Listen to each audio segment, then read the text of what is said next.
Thank you very much indeed, Vice President. It's a very good thing that we're having this debate this week in Strasbourg, because it's a matter which is really important, and we've been blind for far too long to the need to protect our critical infrastructure. It's only once things start to go wrong, once there's an attack or a major incident, that we realise how absolutely vital it is that we do it. Therefore, we need to protect our critical infrastructure much more effectively. I would venture to say it's one of the most important parts of our security and defence policy for the foreseeable future. And I would urgently plead that we work with partners and allies so that we can have a common approach. So really my question to you, Vice President, is how you envisage cooperation with NATO evolving. How do you think that together we can tackle these shared challenges? How do you see the EU and NATO dovetailing their policies so that they can be more effective together? Thank you. President Schinas. Thank you.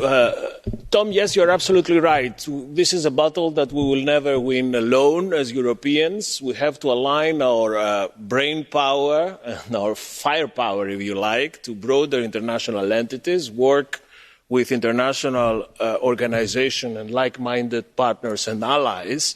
And this is precisely when you have the time to read the Council recommendation that we just adopted from the College, you will see that we have specifically introduced this dimension, the external dimension, on protecting critical infrastructure, working with third countries and neighbours, and the most importantly, I think, is the commitment that we have obtained to set up a joint EU-NATO task force on protecting critical infrastructure. I think this is a very important, significant novelty.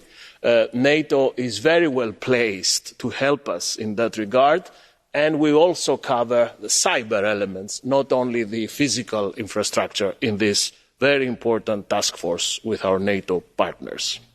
Equally, we will come forward with a blueprint on critical infrastructure, incidents and crises that would allow member states to have a playbook each time a crisis scenario develops or a threat situation unravels.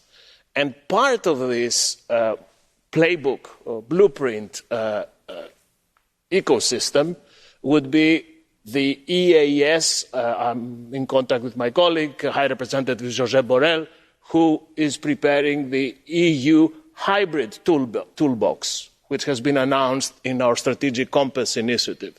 So there again, as you see at the international dimension, there is a new alignment of planets, if you like, that goes in the right direction. Thank you. Thank you.